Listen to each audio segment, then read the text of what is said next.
Welcome to the GK objective biology channel. मैं हूं NEET गुरुजी। हम डिस्कस कर रहे हैं नीट 2020 का केमिस्ट्री वाला क्वेश्चन पेपर। एक बार चल लेते हैं पेज नंबर 1 पे। ये देखिए भैया, जीवन है 2020 का। ठीक है जी, फिर से हम चलेंगे इसमें हमारे डेस्टिनेशन केमिस्ट्री वाले पोर्शन पे। तो यहाँ हम चल देंगे 151 नंबर क्वेश्चन से, क्योंकि इससे पिछले वाले क्वेश्चन पिछली वाली वीडियोस में कर चुके हैं। 151 से हम शुरू करेंगे। मैं हूं नीट गुरुजी और आप देख रहे हैं जीके ऑब्जेक्टिव बायोलॉजी चैनल।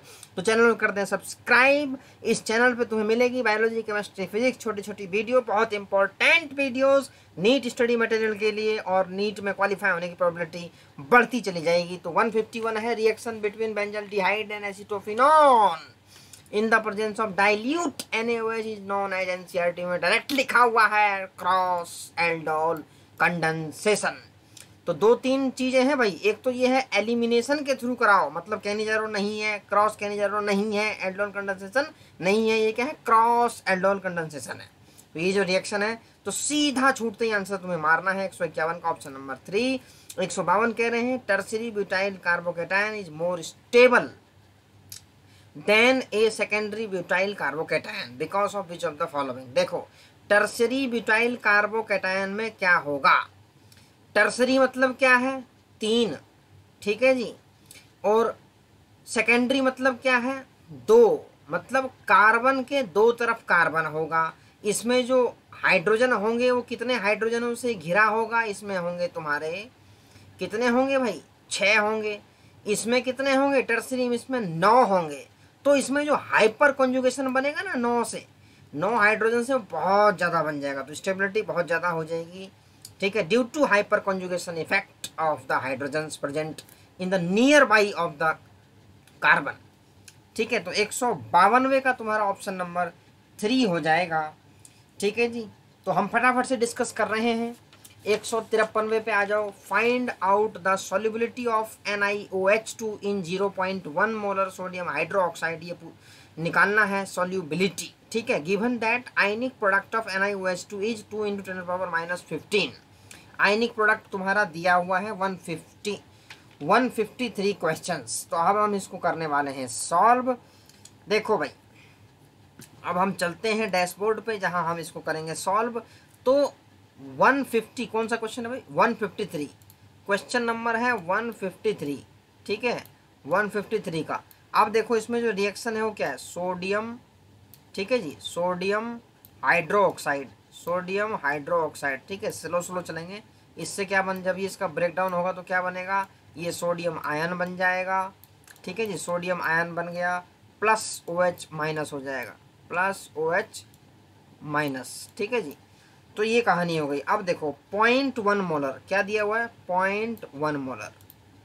ठीक है जी, 0.1 मोलर दिया हुआ है। इसका भी कितना हो जाएगा? 0.1 मोलर, 0.1 मोलर। अच्छा, यहाँ 0.1 नहीं लिखा, 0.1 मोलर। ठीक है जी, तो ये करेक्ट है, 0.1 मोलर। अच्छा, अब NiOH2 जब ब्रेक डाउन होगा तो क्या बनाएगा भाई? NiOH2। ठीक है जी, OH2 जब इसका ब्रेक डाउन होगा तो इससे क्या बनने वाला है? इससे Na2+ ये रिलीज होगा। ठीक है जी, प्लस 2OH माइनस के आयंस रिलीज होंगे। ठीक है, तो इसकी सॉल्युबिलिटी क्या हो जाएगी? S-। इसकी सॉल्युबिलिटी कितनी हो जाएगी? यहाँ से भी तो OH आ रहा है ना, तो यहाँ से भी आ रहा है, तो 0.1 प्लस इसकी यहाँ से क्या हो जाएगी? 2S-। ठीक है जी। आयनिक प्रोडक्ट का क्या होता है? सिंपल सिंपल सा आयोनिक प्रोडक्ट। ठीक है, आयनिक प्रोडक्ट क्या हो जाएगा? Ionic product will be S-।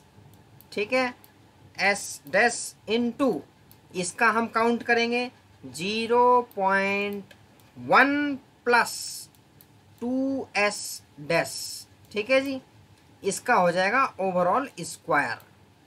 ये हो जाएगा हमारा आयनिक प्रोडक्ट का फॉर्मूला। जब हम अप्लाई करेंगे तो ये जो है ना 2S, ये बहुत स्मॉल होने वाला है, ये बहुत नेग्लिजिबल अमाउंट में है, तो इसको हम कर देंगे रिजेक्ट।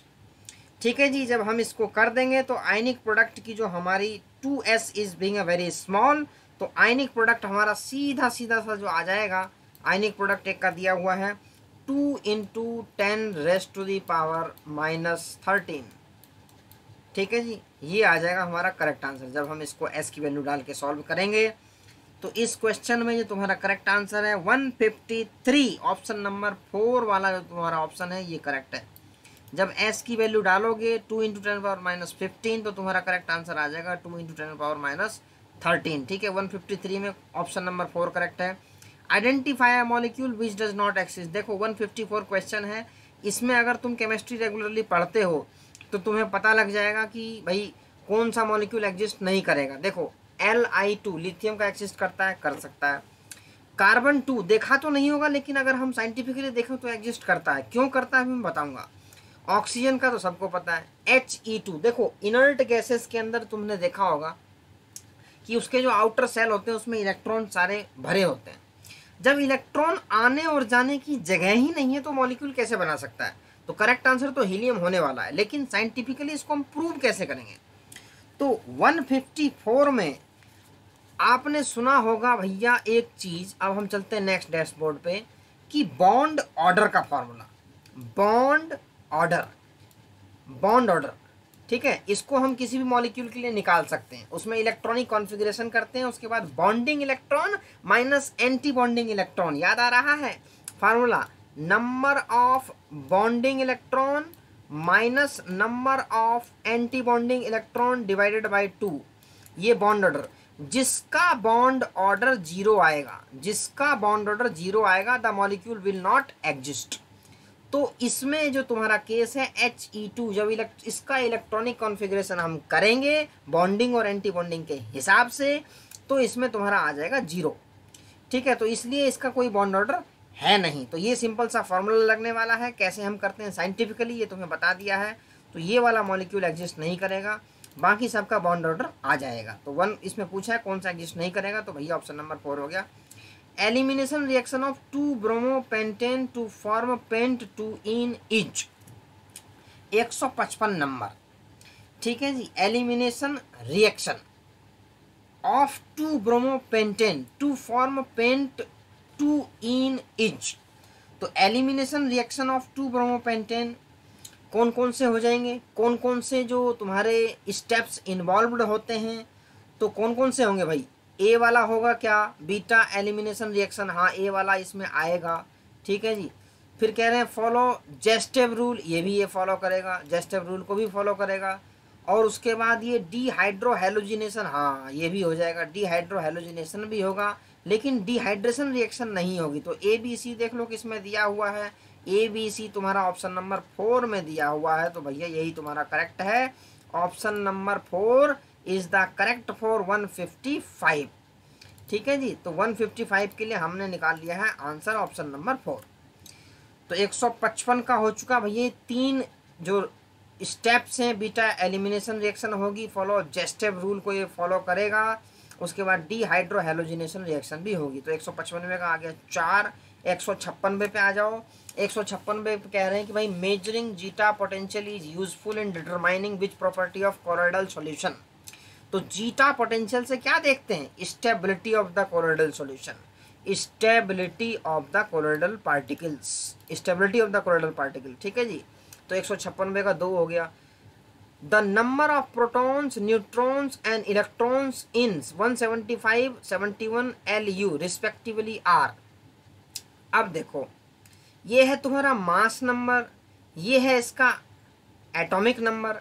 तो atomic number is equal to number of electrons and number of protons. तो तुमसे ऑर्डर क्या पूछा है, number of proton, neutron and electron. तो प्रोटॉन और इलेक्ट्रॉन का नंबर सेम होगा। एक ट्रिक बता रहा हूँ, जब प्रोटॉन और इलेक्ट्रॉन का नंबर सेम होगा मतलब 1 और 3 वाले ऑप्शन जिसमें सेम होंगे वही करेक्ट आंसर है। तो इसी में दिख रहा है 71। ठीक है, प्रोटॉन और इलेक्ट्रॉन तो होने वाले हैं भैया सेम। अब बात रहेगी न्यूट्रॉन की। तो न्यूट्रॉन कैसे निकालते हैं, number of proton plus neutron is equal to 175 है। तो 175 में से तुम घटा दोगे 71 को घटा दोगे, तुम्हारा आ जाएगा नंबर ऑफ न्यूट्रॉन्स। तो न्यूट्रॉन कितने आ जाएंगे, 71 घटा कितना आ जाएगा 104। सिंपल सा क्वेश्चन है, बड़ा आसानी से हो जाएगा। ठीक है जी। तो जिसको पता है mass number is equal to proton plus neutron, और number of protons is always equal to, not in case of the ions but simple molecules में number of protons equal to number of electrons. तो simple सा question था, option number 4 इसका correct हो जाएगा 157 का। 158 में कह रहे हैं कि identify the correct statement from the following. Option दिए हुए 4, तुमसे करेक्ट पूछने को बोला गया है। तो 158 में हमें बताना है कौन कौन से करेक्ट है। तो CO2 is used as refrigerant for ice cream and frozen food. देखो कार्बन डाइऑक्साइड यूज तो होता है लेकिन वहाँ पे गैस फॉर्म नहीं होती, वहाँ पे सॉलिड फॉर्म होती है। ठीक है, ड्राई आइस जिसको बोलते हैं। तो करेक्ट पूछा है तो ये इनकरेक्ट हो जाएगा।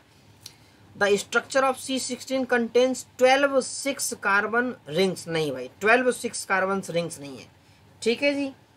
तो इसमें ये तुम्हारा हो जाएगा इनकरेक्ट। इसमें क्या होती है 20 हेक्सागोन्स नॉट 12। ठीक है जी, 12 पेंटागोन्स नॉट 20। तो ये तुम्हें ध्यान रखना है, ये भी इनकरेक्ट हो जाएगा, तुमसे पूछा गया है। Correct. ZSM5 is a type of zeolite is used to convert alcohols into gasoline. ये करेक्ट हो जाएगा सी वाला। Carbon monoxide is colourless and odourless, ये भी करेक्ट हो जाएगा। तो C और D किस में दिया हुआ, ऑप्शन नंबर 3 में। करेक्ट चूज कर लो, करेक्ट करने के लिए बोला गया है 158 का ऑप्शन नंबर 3। 159 में कह रहे हैं element has a body centered cubic BCC के बारे में कहा गया है। Structure with a cell edge a की वैल्यू दी हुई है 288 picometer. The atomic radius is 159 का मैं बता रहा हूँ। अब हम चल देंगे अपने डैशबोर्ड पे इसको समझने के लिए। ये आ गया भैया हमारा डैशबोर्ड। अब BCC के अंदर जो सिंपल सी रिलेशन होती है ना, अगर तुम्हें पता है तो बड़े आसानी से कर दोगे, नहीं तो बहुत दिक्कत होने वाली है। 4R BCC body centered cubic, 4R is equal to √3A। ठीक है, ये रिलेशन होती है। ये यूनिट सेल्स के जो टाइप दिए हुए हैं, ये चैप्टर नंबर 1 में क्लास 12th के, ठीक है, NCERT में, वहाँ सॉलिड स्टेट केमिस्ट्री में वहाँ अलग अलग टाइप के हैं ना, FCC BCC हेक्सागोनल, तो अलग अलग टाइप के हैं। तो सब में अलग अलग फार्मूला भी है CCP। तो इसमें जो रिलेशन है BCC के केस में वो ये वाला है। अब इसके अंदर क्या पूछा हुआ है, ए की वैल्यू तुम्हें यहाँ दी हुई है, ये ए की वैल्यू दी हुई है कितनी, 288 पिकोमीटर दी हुई है। अब 288 पिकोमीटर दी हुई है, तुमसे निकलवाया क्या है भाई, इसमें रेडियस निकलवाया है। तो रेडियस इज इक्वल टू क्या हो जाएगा, √3। ठीक है, 288 इंटू 288 डिवाइडेड बाई 4। क्या ये ऑप्शन दिया हुआ है, किसी में दिया हुआ है क्या, √3 4 ये दिया हुआ भाई 159वें का चौथे ऑप्शन में दिया हुआ है। ठीक है जी। तो ये हो जाएगा तुम्हारा करेक्ट आंसर। 159वें का करेक्ट आंसर हो जाएगा ऑप्शन नंबर 4। 160 में कह रहे हैं paper chromatography is an example of. जब पेपर क्रोमेटोग्राफी की बात आए तो सीधा सीधा पार्टीशन क्रोमेटोग्राफी धरना है तुम्हें। थिन लेयर क्रोमेटोग्राफी नहीं होगी क्योंकि इसके अंदर हम सिलिका की थिन लेयर बनाते हैं। ठीक है, TLC होती है वो। कॉलम क्रोमेटोग्राफी, इसमें क्या होता है, हमारा कॉलम होता है जिसके थ्रू कि हम सेपरेट करते हैं। तो कॉलम के बेसिस पे, ग्रेविटी के बेसिस पे सेपरेशन होता है। एडजॉर्प्शन क्रोमेटोग्राफी ये तो अलग चीज़ हो गई। तो पेपर क्रोमेटोग्राफी आने वाली तुम्हारी पार्टीशन क्रोमेटोग्राफी में। तो इस तरीके से हमने केमिस्ट्री के और 10 क्वेश्चन कर लिए। तो GK ऑब्जेक्टिव बायोलॉजी चैनल को कर लें भैया सब्सक्राइब। यहाँ पे तुम्हें बायोलॉजी, केमिस्ट्री और फिजिक्स की बहुत सारी वीडियोस मिल जाएंगी जो कि नीट क्वालिफाई करने में करेंगी हेल्प। तो चैनल को कर लें भैया सब्सक्राइब।